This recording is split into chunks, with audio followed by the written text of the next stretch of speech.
So this is a continuation of the SolidCAM tutorial part 1, so this will be part 2. And if you remember where we left the machining of this mold tool in part 1, we just created our first finish pass. So we'd done some roughing passes, 2 roughing passes. We'd done a face mill on the top of the part as well, and then we'd done quite a fine finishing pass using the constant Z setup. So I'm simulating that finishing pass using Solid Verify rather than the host CAD simulation, and the reason I'm doing that is I want to use the rainbow plot that we looked at last time. That's still or rather I need to set it up with the ranges that we used last time, so I'm just modifying these ranges that these colours signify and modifying that colour so that it's easy to pick out. And then I'm going to execute just to see how I've done or how close I've got to the finished part or the finished geometry. So I'm specifically looking for areas that need some more attention. So if I zoom in slightly, these filleted areas down at the bottom here clearly need some more attention. They have somewhere between 0.1 millimeters and 1 millimeters of excess material on them, whereas these green and yellow areas, I'm less concerned about those. The green areas are somewhere between 0.1 and 0 millimeters from their final shape. So yeah, there's less to worry about there. So what I'm going to do, I'm going to try and create a rest finishing operation that should target these pink areas. And I'll probably use a smaller tool because I suspect it's because the size of ball nose tool, which if I remember correctly was 10 millimeters diameter, is too big to get into these small areas. So I'm going to use a slightly smaller ball-ended mill to try and target these areas with a rest machining operation. So we'll OK that and exit the simulation. And this rest operation will use kind of a lot of the setup steps that we already have used in this machining operation here. So what I'm going to do, I'm going to go into that existing machining operation, the hybrid constant Z, and I'm going to create a copy of it. So I'm going to do a save and copy on that operation, and then I'm going to change it over to a rest machining operation. So if we find rest in this list, rest machining, there we go. Which, as we said last time, rest machining only targets the areas that were missed during the previous machining operation. So this is perfect for our needs. It's going to target just the areas that were missed in the previous finishing operation. So the tool, I've already said that I suspect that the size of this tool is what's stopping it from getting into these kind of tight curvature areas here. So I'm going to create a new tool. So I still want a ball mill because a ball mill geometry is quite useful to create these curved internal geometries that we need for our molds. So I'm going to double click on ball mill, and I'm going to set this as the 6 mil that it's just given me. I'm going to ensure the cutting length is 28 millimeters just to avoid the problems that we saw at the end of the last video with it kind of impacting the part, and then 80 millimeters will be fine for our purposes. So I'm going to accept that tool, and then I don't want to change the constraint boundaries. The constraint boundaries that we created back at the start are still good, so I want to constrain the tool to kind of work down in that trench. The reference tool is the previous tool that I used, so that's been set by the system already. And then the passes I'd like quite a fine finish down here, so because this is targeting itself just to these small areas, I don't mind setting the step down and step over to something quite fine. So 0.1 of a millimeter will be fine. So I'm going to do a save and calculate now, and let's see how long that takes to calculate.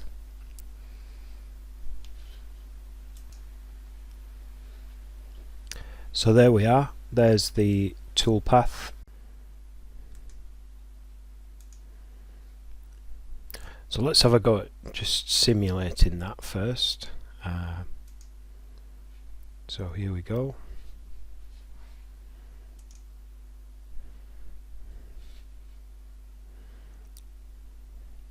There's the tool. We can see it targeting the fillet area at the sides of that little indent feature, and then we can see it targeting this fillet area here as well.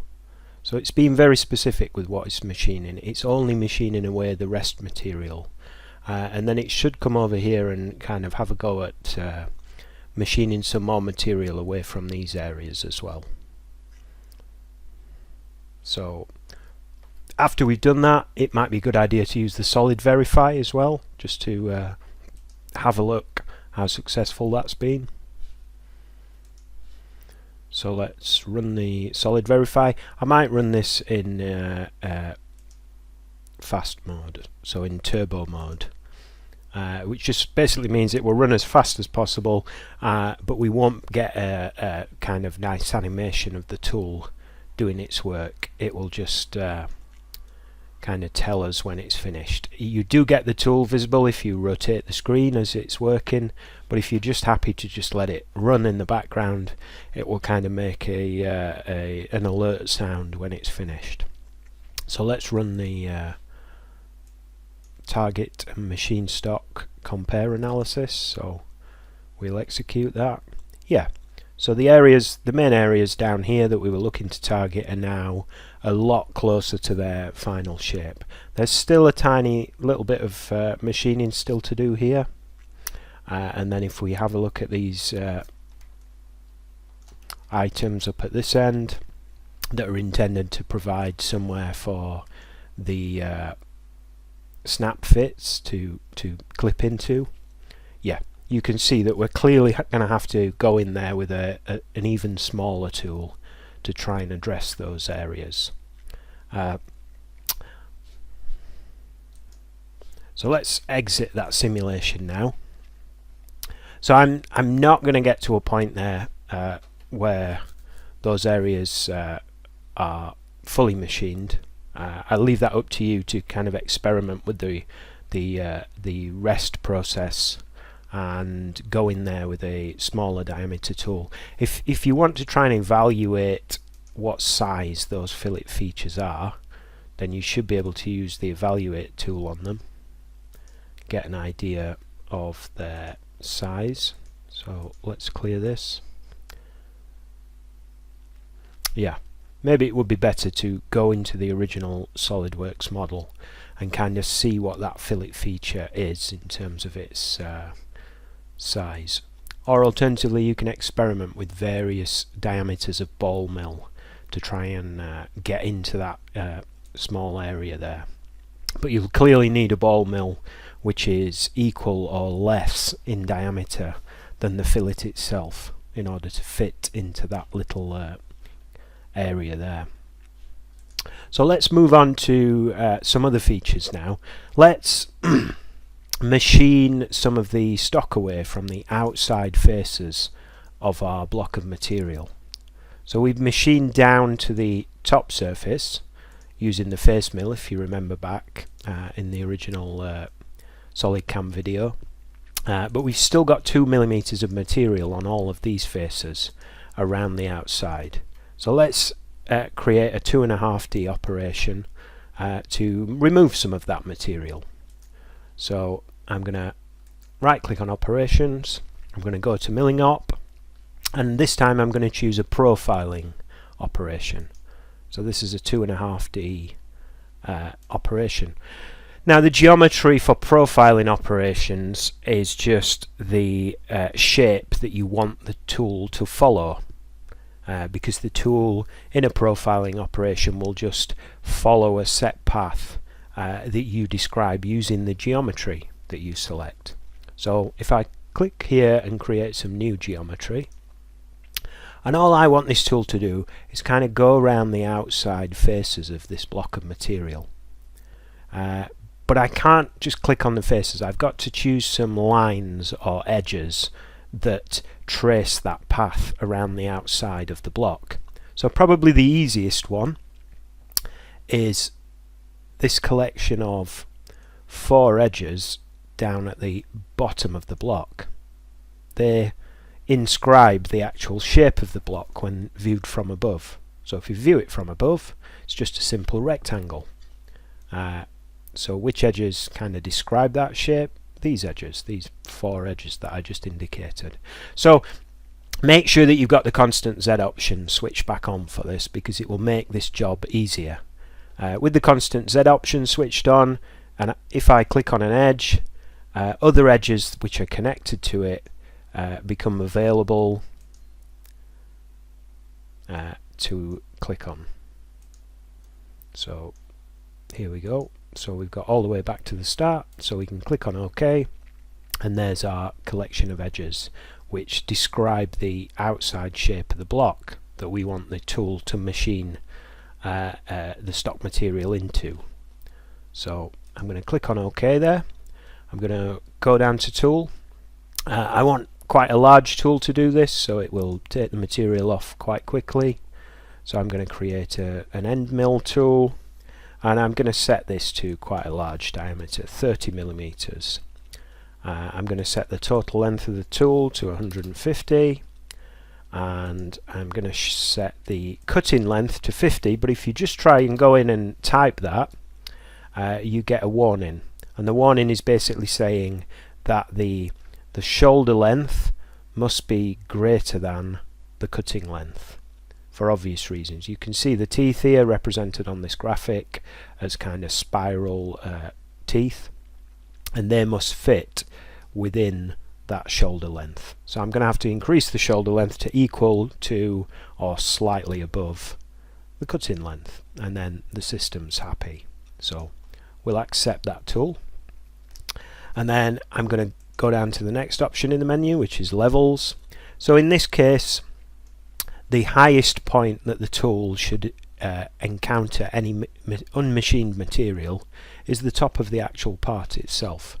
So upper level, top of the part, profile depth. Well, I'm going to select the lower level of the part there.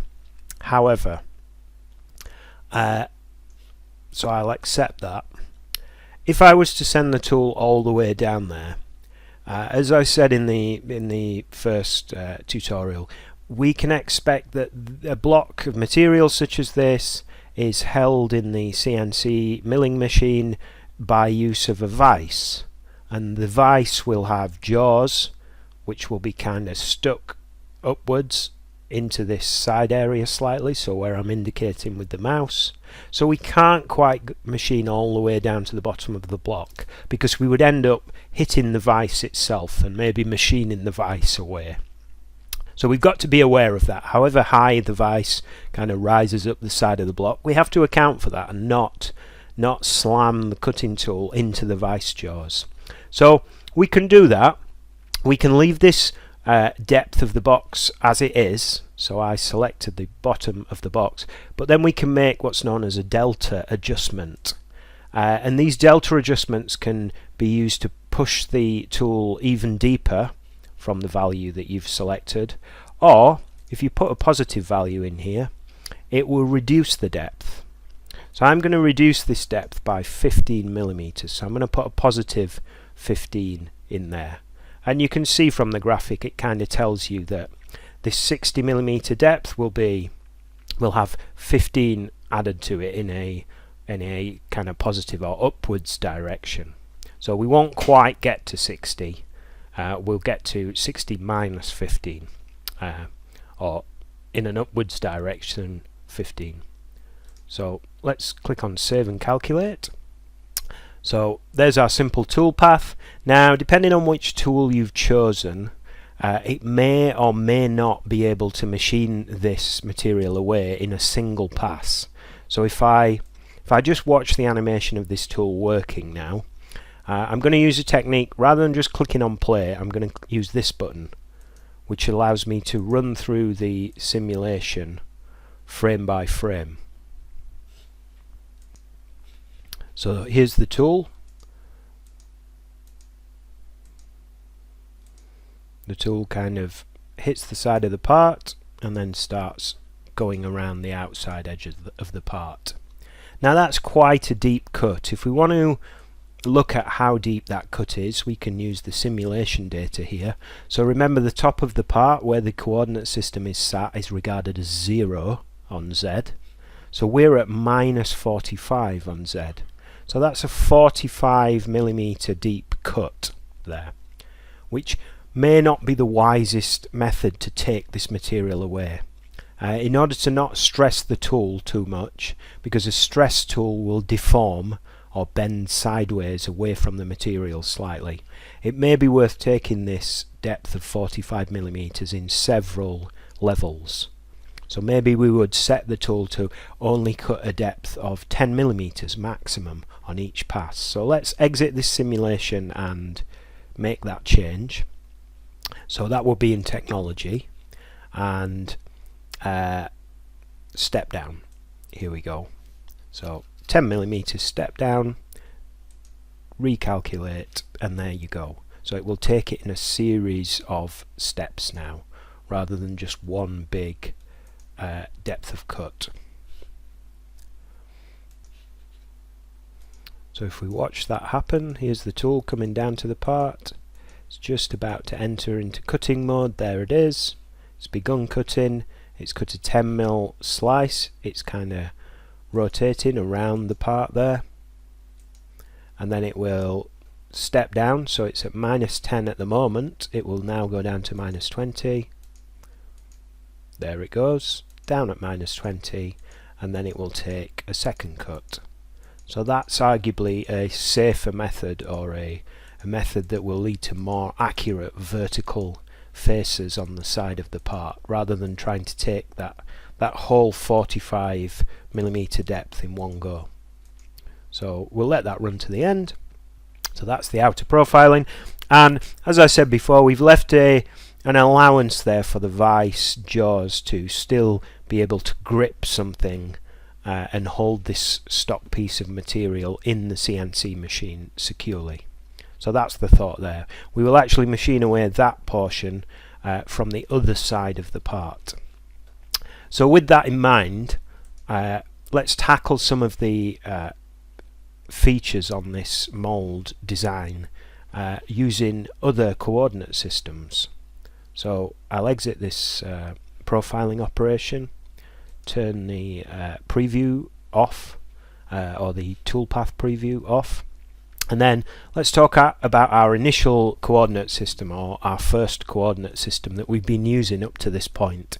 So there it is. It's placed on the what we're calling the top surface of the mold, and that's allowed us to machine any features which are accessible from the Z direction of that coordinate system. So all of this geometry down in this trough here, we've been able to machine using that. We've been able to machine the top face of the mold as well using that coordinate system, but there are features here that we can't machine when Z is pointing in that direction.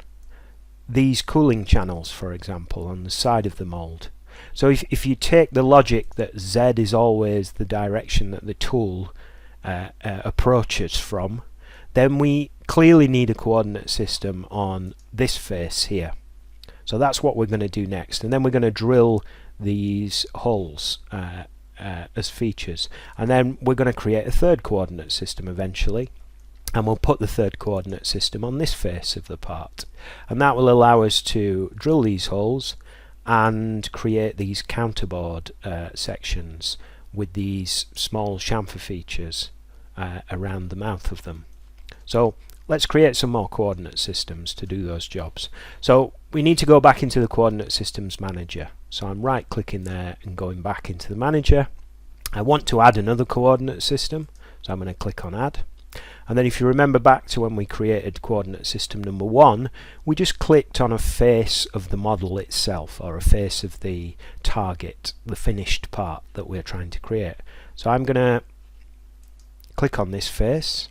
It will create a box around the part, and then it will put a coordinate system in the corner of that box. So you can see now the Z direction is appropriate for making these hole features, or these hole operations in this side.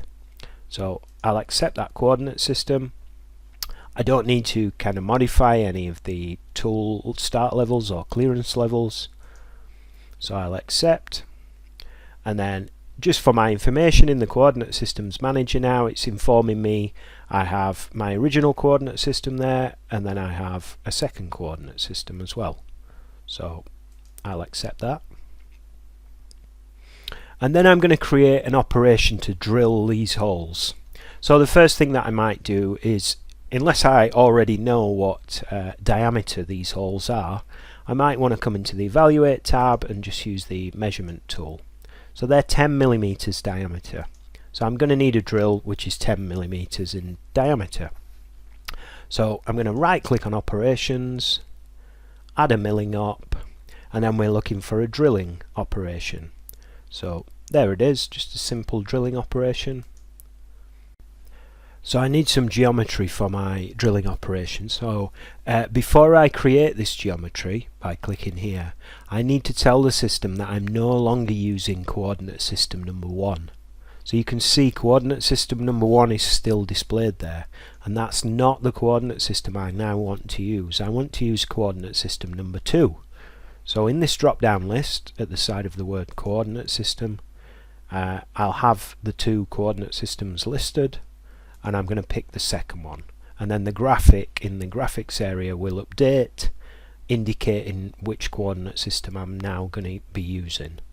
So we'll click on new geometry now, and to capture these holes, or to define where the drill should drill these holes, I only have to click on this face. Because this face only contains hole features that I'm interested in, then if I just click on the face as a whole, the system will analyze that face for any circular edges, and it will mark them with one of these kind of pink spots, and that just defines where the drill will actually drill a hole. So it's numbered them 1 to 6. It's automatically recognized them. If I delete all those, if you have a face that has holes on it that you do want to drill and then other holes that you don't want to drill, you can specifically click on individual hole edges like that. So you have the option. You have an automated tool which will kind of capture all of the holes on a face, or you have the ability to manually select each hole. But as soon as we want all these, I can just click on the face and it collects them all. So that's our geometry defined. So we'll move on down to tools. One thing that I didn't check was how deep these holes are. So how deep does this drilling operation have to be? So it might just be worth checking on the size of the box there. So it's approximately 150. So we're going to need a drill which is longer than that, clearly. So let's create a new tool. It's just a standard drill that we're interested in. We want it at 10 mil diameter, and then the tool length, let's go for something more than long enough, so let's go for 220 long, and then outside the holder, the tool holder, is 175, so that should be more than enough to get the depth that we need. So that's okay, so we'll accept the tool. If we want to kind of see the tool there in a preview, that looks okay. So let's go to levels. The upper level, well, that depends whether we have any stock on here. So let's pick the top of the box initially, and then we may adjust that if we've got some stock material that we've still left on the side where these holes are located. And then drill depth, I'm going to pick the other side of the box, but I'm going to use that delta option again. So I'm going to send these drills slightly deeper than they need to go, and that's a good idea. It's a bad idea just to take the tip of the drill to the depth that you need the hole. It's better to go beyond the hole slightly, if at all possible. So if I want to send an operation slightly deeper, I use a minus number in this box, as that graphic down there kind of clearly shows. Minus numbers kind of make the thing go a little bit deeper, so into the minus Z numbers more, and positive numbers kind of bring it back up into the positive range slightly. So I'm going to go minus, let's say, 5 millimeters. And then, because this is a drilling operation, when you're talking about the depth of the drilling operation, you can mean to the tip of the drill itself, so that can be the depth, or you can mean to the full diameter of the drill. So you can see in the graphic there the two represented like that. So are we talking about that depth to the actual full diameter, the shoulder of the drill, or are we talking about that depth to the tip of the drill? And I think in this case I'm going to use the full diameter. So then I'm going to do a save and calculate. I get the warning again that we had last time that my coordinate system is below the level. Am I aware of that? Yes, I am. Do I want it to be informed again? No, I don't. And then I'll just do a simulate. And then because drilling operations are relatively quick to calculate, this will run incredibly quickly. So I'm going to use the single step mode to kind of slow it down as much as possible. So here we go, here's the drill. So I'm stepping forward, there it goes, it's dropping into the hole. How deep is it going? Yep, it's just kind of breaking through by that extra 5 millimeters at the bottom there, and then it's pulling back out of that hole and then going on to the next one. So I'll let it run at the slowest speed there. And we can monitor how deep it's going over here as well. So that looks okay. The one thing that I'd like to adjust there is it's kind of half in and half out of the stock material there. So that's not ideal. So what I might do there is I might go back in to that profiling operation and just probably reduce the depth that the profiling operation machines to. Maybe by 5 millimeters. So I'll increase that delta value in that profiling op so it avoids these holes. So I'm drilling through the stock material. So let's do that now. So I'll exit this operation temporarily. I'll turn off the toolpath preview, and then I'll go back to my previous profiling operation that was using the other coordinate system. And rather than setting that to 15, I'll set it to 20. Do a recalculate, and then probably do a simulate so that the stock material actually updates itself when I simulate the drilling operation. So you have to remember to do that, or rather the system will remind you to do that if you haven't done it automatically.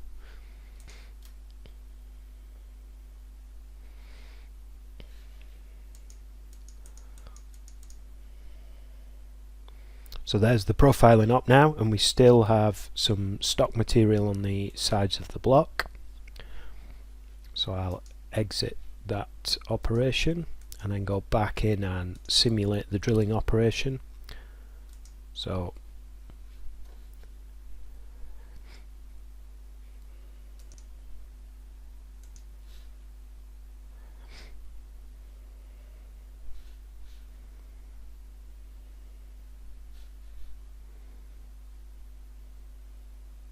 here's the drilling operation just about to begin. Yeah, that is better. So we put the holes in on that side.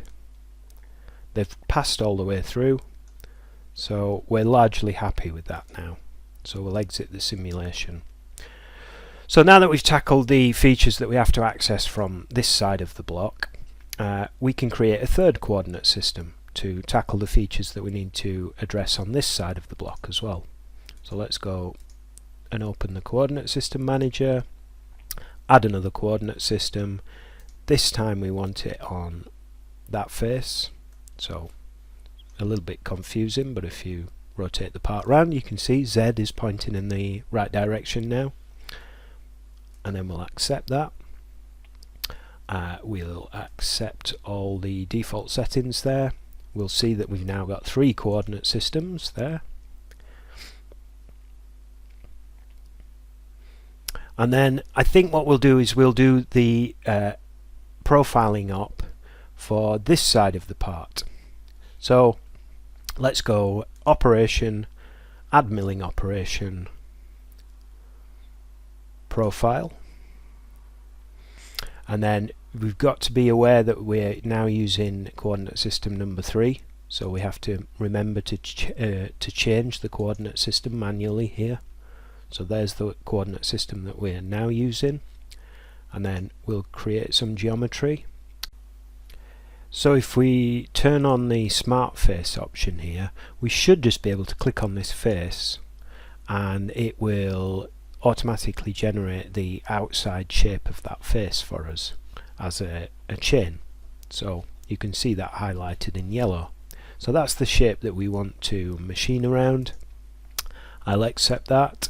The tool, we already created the tool to do these outside profiling operations. So it was that big 30mm end mill that we used on the opposite side. And now if we think about things, the vice jaws would now be down at this side of the part. So they'd be down here. So this kind of skirt of material that we left when we were doing all the operations on the other side of this mould, we can now machine it away. So that's the thought of what we're actually doing here. So the upper level is on the top of the box there, top of the part. The profile depth, I'm not entirely sure how deep this skirt of material goes. So let's say, well, let's manually set the depth of this, which is always an option, and then we can experiment and run the simulation and see if we've gone deep enough or too deep. So let's try 20mm depth. So we can just type a static value in here, or we can do as we've done before and link it to something on the model itself. So let's do a save and calculate. It's taken it in one large chunk again, so maybe we'd go down here and set the step down to be a maximum of 10mm. So that's arguably a little bit safer for the tool and the accuracy of the cut. So let's run that. So here's the tool coming in. We can see the stock material that's yet to be cut away. And there we go. So maybe we want to go a little bit deeper. You can see that we've left a very thin skirt of material there. So that's not good. So we would want to then edit that level and maybe send it to 22mm. So we'll do a save and calculate and then simulate again.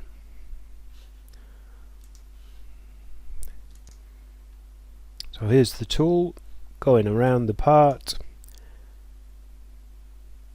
So I think that's gone more than deep enough now. So that's that operation. We still need to do a facing operation on this side. So again, we've kind of done these on the first side when we were setting those operations up. We now just have to kind of replicate what we did, but for this coordinate system. So operations, add a milling operation, face mill. We already have a face milling tool. If you remember back to the face milling operation back at the start of the first tutorial, the system automatically selects the size of the stock material. Now we've actually machined that stock material away on the sides, so we could actually switch to a part based boundary rather than a stock based boundary. It will depend in what order we do the profiling and face milling. If we did the face milling first before the profiling, we would have to use the stock based boundary because that stock material is still there. But seeing as we've done the profiling first, that stock material on the sides of the part has disappeared. So we can use a part-based boundary instead. So the tool, we already have a tool for this. We created a face mill. It was tool 1. So we can just reuse that again. The levels, so the upper level will be the top of the stock, and then the lower level will be the top of the box right there. And then I think we'll go for a maximum step down of 2 millimeters, and I've selected the equal step down option, so it will, each slice will be up to a maximum of 2 millimeters, so it may be less, but it will take the total depth that it's got to achieve, and it will split it into however many equal slices it needs to not have any of the slices exceed 2 millimeters deep. So we'll do a save and calculate there. We get that warning again, but we're kind of aware of that, and we can see the tool passing backwards and forwards, taking various 2 millimeter slices off the top of the part. So let's do a quick simulate on that as well. So there's the tool, kind of going backwards and forwards. We'll probably speed that up. And there it is, it's machined down to the finished size of the block there.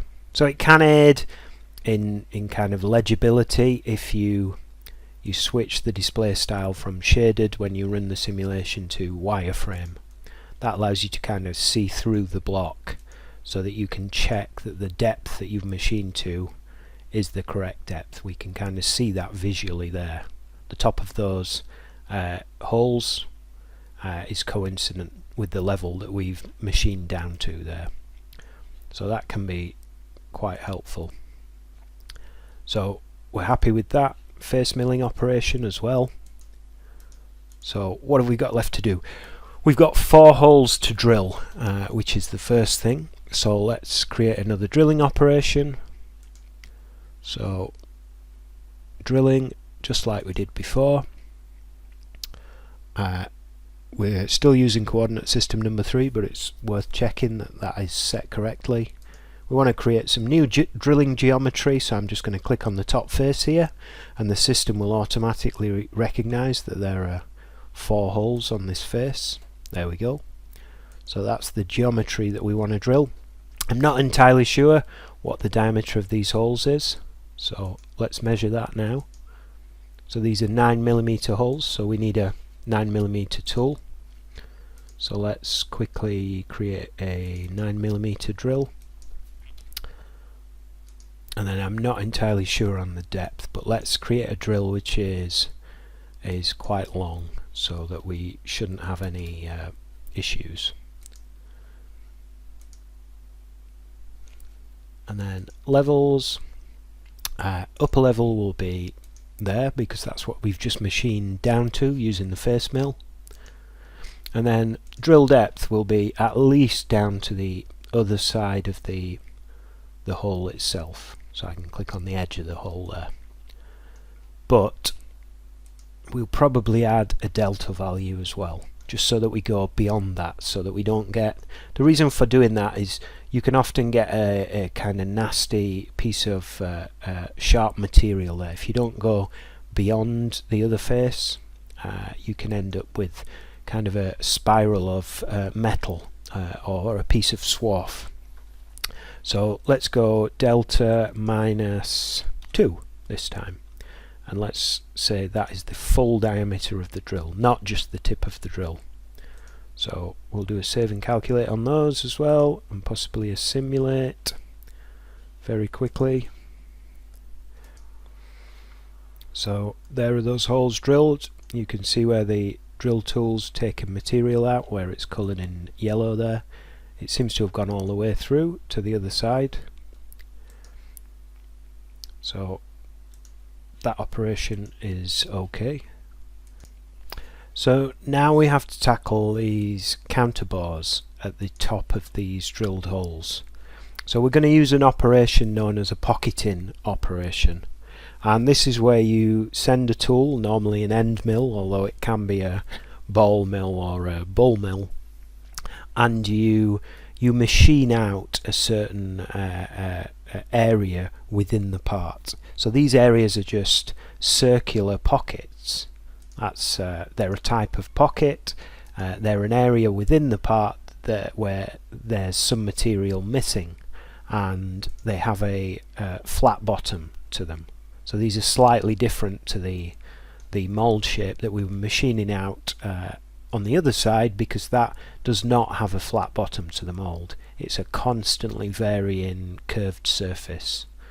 So a pocket has an actual flat bottom to it. So you can send a tool in and it will remove the material in whatever shape the pocket happens to be. These happen to be round pockets, and it will keep removing the material slice by slice until it gets down to the bottom of the pocket, and then it will stop.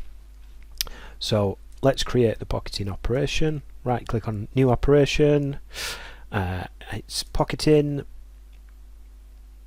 Just check that we're using the right coordinate system. Yes, we are. Coordinate system number 3.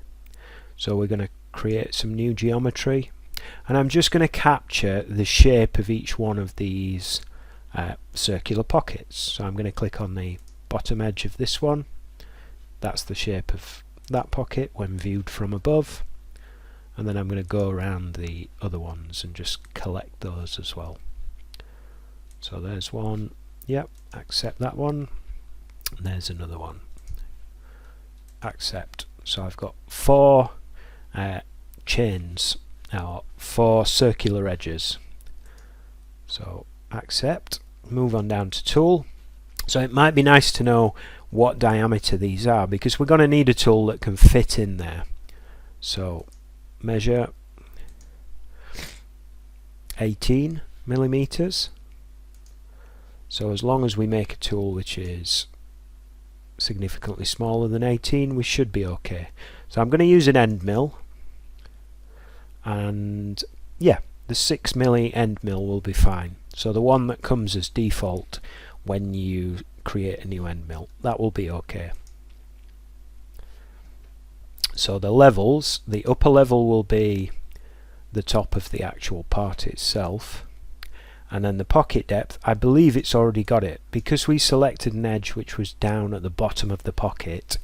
It's taken that as the pocket depth, but I'd like to just be sure, so I'm going to click on the bottom of one of these counterbores. Now these are all the same depth, so I can just click on the bottom of one of them, this one for example, and the others will be identical.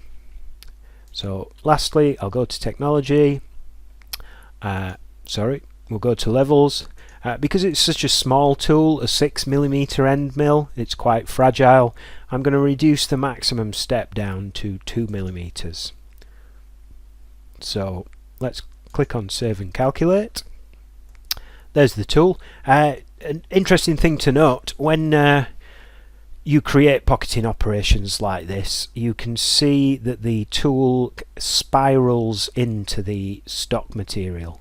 So that's to avoid the tool having to vertically descend straight into the metal, into the stock material, because these tools aren't designed like a drill to just drop straight in vertically into material.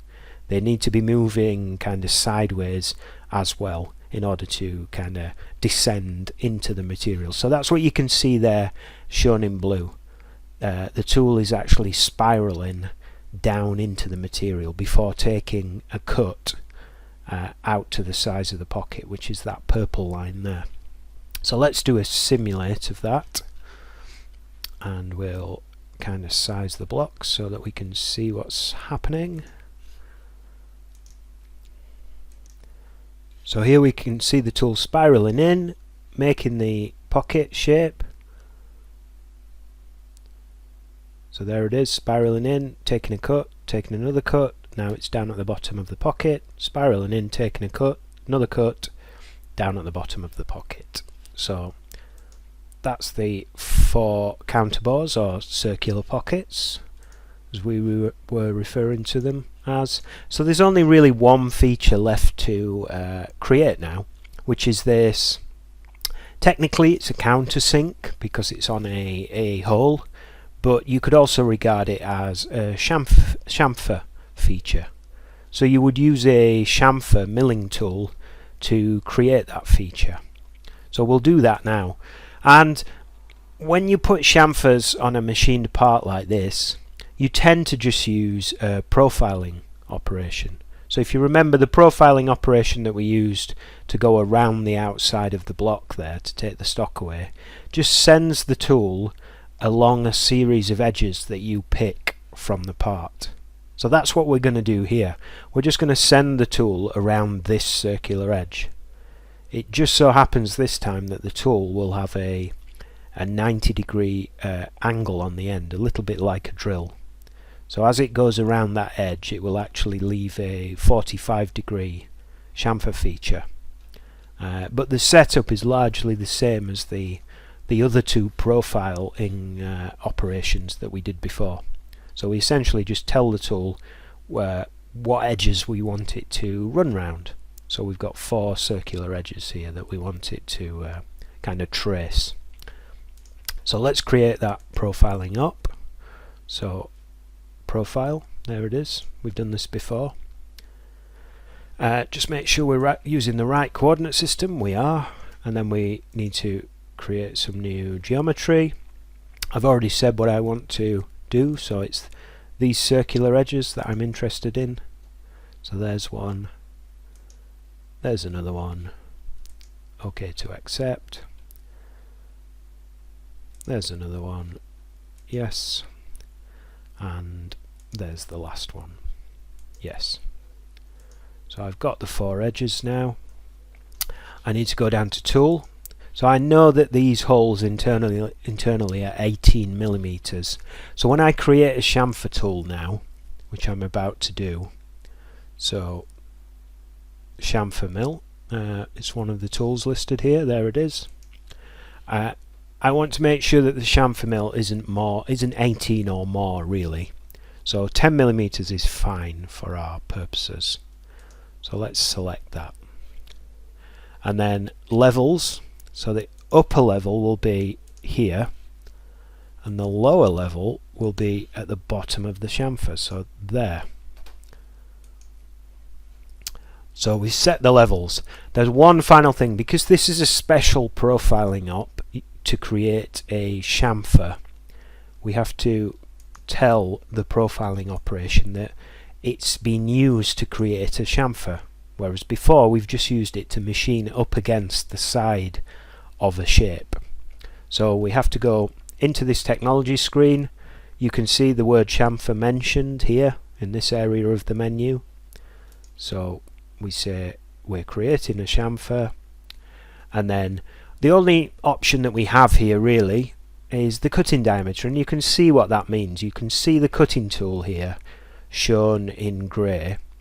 Now the cutting tool has a 90-degree angle on the end here, which will create a 45-degree chamfer, and all the cutting diameter is defining is how high up the tool should be when it's cutting that.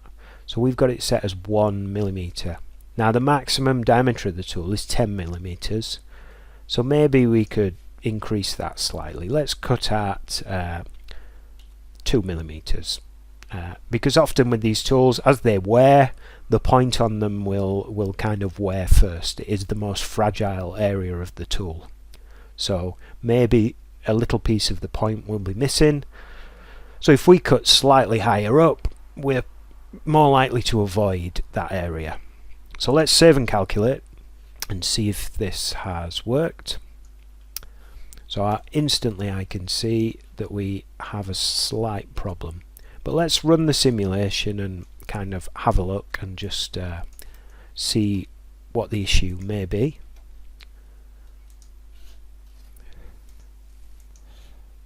So this may be a bit tricky to see, so I'm going to go step by step. So here's the chamfer tool. We missed it cutting the first hole, but let's watch it cutting this one. So it drops down. It appears to be outside the hole, so that's a problem to begin with. and then it plunges into the material outside the hole, and then it creates a chamfer which is much too big. So let's run that again, except let's view it from the underside of the block this time, so we can hopefully appreciate a little bit more clearly what's going on. So see if we can spot the tool. It's quite difficult. There's the tool. Quite difficult to see. So it's on the outside edge of the part. And then what does it do? It comes in towards the chamfer shape, but it's too far out. It's as if it's following the edge that we gave it, but on the wrong side. It's on the outside of the edge rather than the inside as we require. So that's not quite behaving as we need it to, but we can correct that. So if we go into the technology tab that we were just using to set up our chamfer operation, go back into the main kind of sub tab of the technology tab, which is here, and then if we go into geometry, we get a kind of review of the edges that we've chosen. So if we look at them there, and we can see where the tool's placing itself. It's placing itself on the outside of the edge, and we want it to place itself on the inside of the edge where the counterbore already is. So the tool's on the wrong side, but we can change that. So tool side left, let's change it to right, and there you go. So the tool can be on either side of the line that you select. It doesn't necessarily pick the correct side that you require, but we've made it kind of go to the correct side now. So if we do a save and calculate, and then we do a simulate again, and I may run this in single step mode. So here's the tool this time. It appears as if it's now on the inside of the hole, but let's see if it machines the chamfer properly. We can see the chamfer there because we have wireframe display set on our SolidWorks display style. So yeah, that looks good now. It looks like the machined face highlighted in green there matches the SolidWorks model that we're working to. So let's run all the chamfers, or all the chamfer cutting operations, and then just check that the preview that we get in the cut shape matches the SolidWorks model. So yeah, it appears to. So I can kind of see the SolidWorks model there, and I can see the cut green face as well, and the two seem to agree with each other pretty closely. So that's the end of machining the mold tool now. And as I said at the end of the first session, because as we've been creating these operations, whenever we create a new operation and we want to calculate it, we've been pressing the save and calculate key, and that does actually save the SolidCAM file. So there's no need when you exit SolidCAM to then save your file like you would normally do in SolidWorks. So it can be a little bit counterintuitive, but if we're happy with this setup now, we can literally just exit SolidCAM. So you can just click there. Your part will shut down, and then you've exited SolidCAM. What you may get is a little readout saying compressing, and that's because SolidCAM zips your work files down so that they take up less room on the hard disk. So we've exited our SolidCAM file now. If we want to bring that back, we can just go into Tools, SolidCAM, Open, and then we can navigate to the folder that our part is saved in. You can see mine's saved here, and then if I double click on that, it will extract it from the zip file that it's saved in, and then we should be back where we left it. So here we are. So what we're going to have a look at now, we kind of finished all the operations to machine this part, but what we didn't do as we were creating our tools was set them up in a realistic manner. So we didn't address how fast the tool should spin as it's cutting the material. We didn't address whether the tool can actually be purchased from anywhere. We just kind of made tools up as we needed them. And we didn't set things like how fast can it be pushed through the material, or how deep can the cuts be that the tool makes. And these are all key bits of information that you need if you're going to write SolidCAM programs that can then be used in the real world to cut material for real. So we're going to talk about, as an example, we're going to talk about how to set up this face milling operation with realistic tool values. So if we need to go back in to any of our tools to edit some of the setup parameters or dimensions or cutting speeds or feeds, then we can just double click here where it says Toolkit, and that will take us into our tool table for this particular SolidCAM part. So you can see here I've created a number of tools. The one that I'm going to use as an example is the face mill. So I want to edit some things about this face mill. So what I'm going to do here is I'm going to go to a known respectable tool manufacturer, and I'm going to see if they do actually they are actually able to supply a face mill of this size. So that's the first thing. And then when we've done that, when we've either found out that they can or that they do one that's similar and edited this this dimension setup of this tool to be more realistic, then I'm going to go to this option, which is cutting conditions, where I can set how quickly the tool will move through the material in X and Y, and then how quickly will it be spinning as it's going through the material. So that's what we're looking at, adding some realism to our tool setups. So the one place which is quite useful for supplying this sort of tool data is a manufacturer called Sandvik. So I've put a link to this website in the learning materials. There it is, Sandvik Coromant Tools. So if you go to this manufacturer and go to tools, so we're looking for milling tools, remember, because we're doing milling operations on a CNC mill. So tools, milling tools, and then if I click there, and then face milling tools is one of the options here. Although for a lot of our operations that we've done after the face mill, you would probably use this option here, so solid milling tools and exchangeable tips. So that would probably suffice for every other machine operation that we've done here. So I'd encourage you to kind of look around this website a little bit and kind of get to know some of these tools. But for this particular example, we're using a face mill and a face milling tool. So I'll click on face milling tools. I'm not really familiar with Sandvik's current range, so I'm just going to pick the first one in this menu, so this one here. And then in order to browse the sizes of this particular tool that they sell or that they manufacture, you click on assortment, and then I can browse these little kind of hardened cutting tips that they manufacture, or I can browse the actual tool itself. So these are the two options. So it's the tools themselves that I want to browse. So that will load for a second,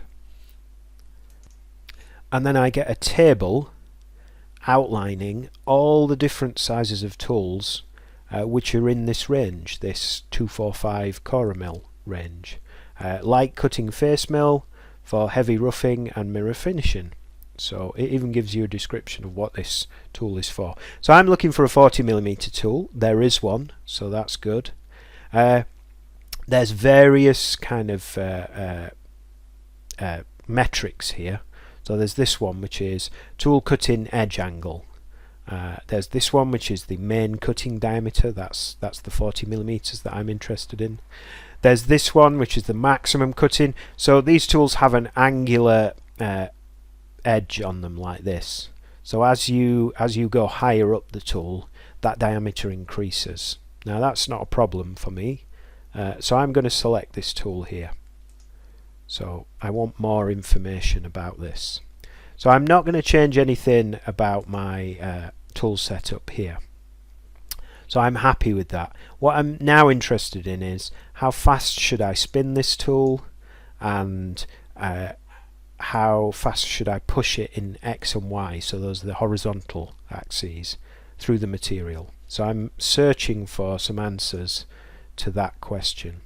So calculate cutting data is what I'm going to go to. Just before we exit this page and go to calculate the cutting data, if we want to get a more realistic setup for this tool in SolidCAM, so let's go back to the dimensions. You can see all the dimensions that are available for editing here.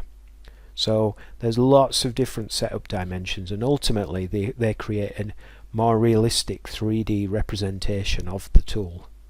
So you can use all these values in conjunction with these kind of drawings here and this entire tool table to kind of set up a far more realistic 3D version of the tool within SolidCAM. But let's calculate some cutting data for this tool, and then we can enter that into our setup. So here we go. So what are we trying to cut is one of the questions that we have to answer. Is it a plane surface with some interruptions in it? No, it isn't. So we're just trying to machine away a bulk of material, a plane surface of material. So we'll select plane surface. How deep a slice of material are we trying to take away? Well, I made the decision to reduce the slice value down here, but let's have a look at how much material we actually took off way back at the start here. So this was the first face mill. So we took a 4mm depth of material. Now I overrid the system there, or overrode the system, and said 4mm seems a bit deep for a single cut. Let's reduce it down to 2mm. Now that may have been wrong or right, but ultimately we were trying to remove 4mm in total.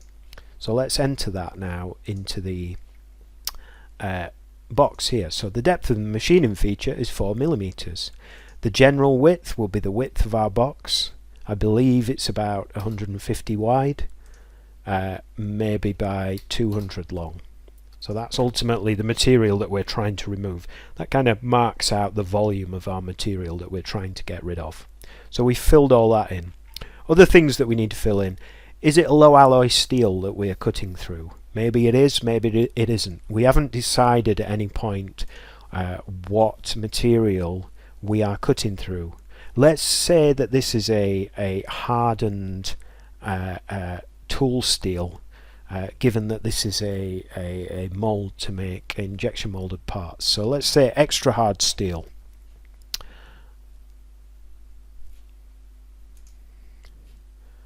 Now we should have probably done that first because it's lost our settings, but let's put them back in quickly. So 150, 200, and then we can click on get results. So it will calculate, it will use that tool, it will use those settings, and then what we are interested in is speeds and feeds. So we're going to show more detail here. And then if we have a look at this page and we have a look at our tool setup within SolidCAM, we should see some similarities. So we have a feed here in millimeters per minute. So let's see if we can find that on the Sandvik page.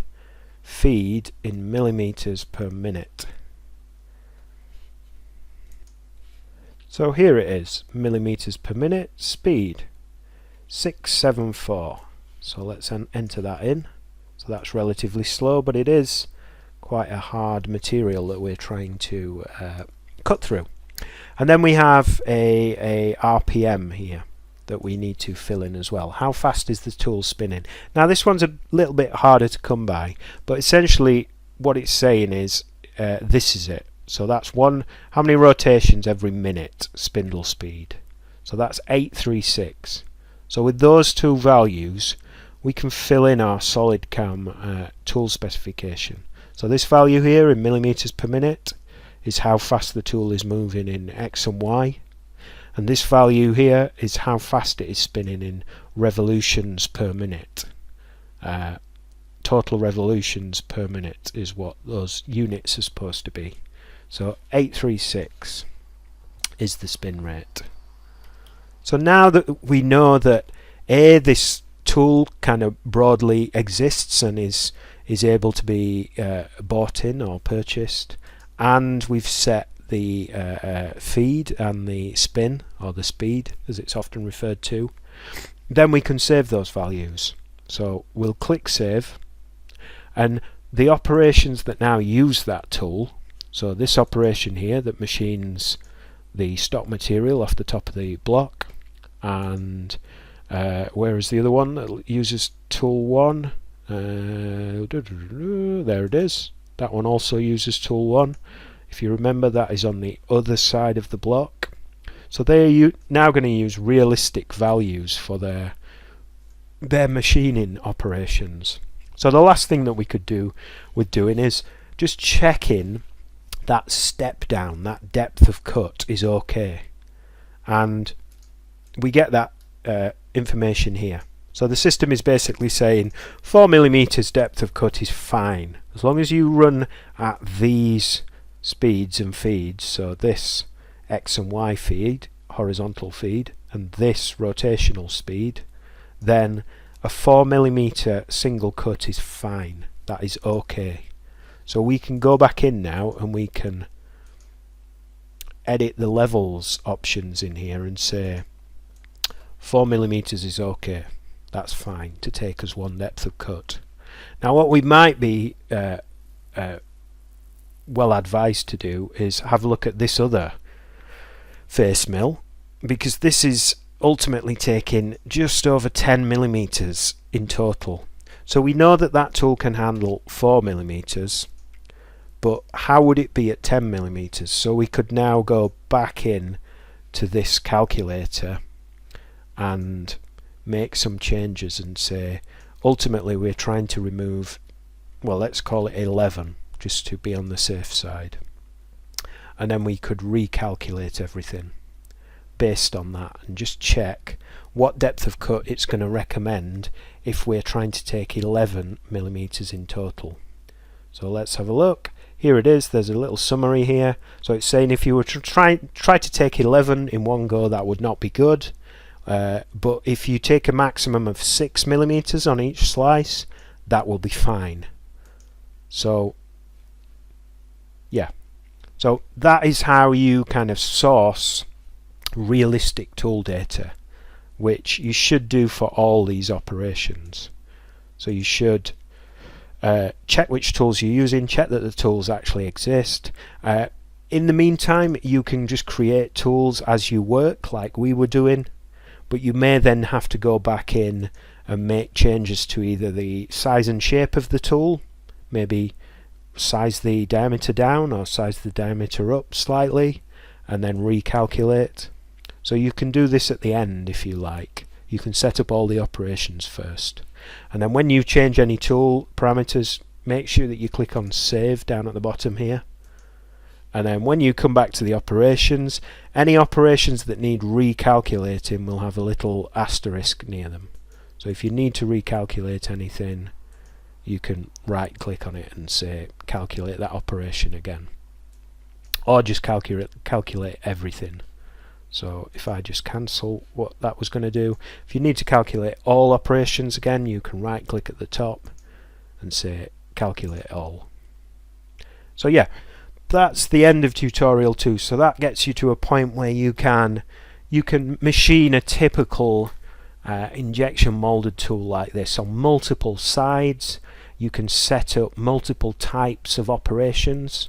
So we did some roughing operations in 3D, we did profiling, pocketing, drilling operations, finishing 3D operations we did as well, and all the associated kind of setup to do with that, and how you might actually source some realistic tool data as well.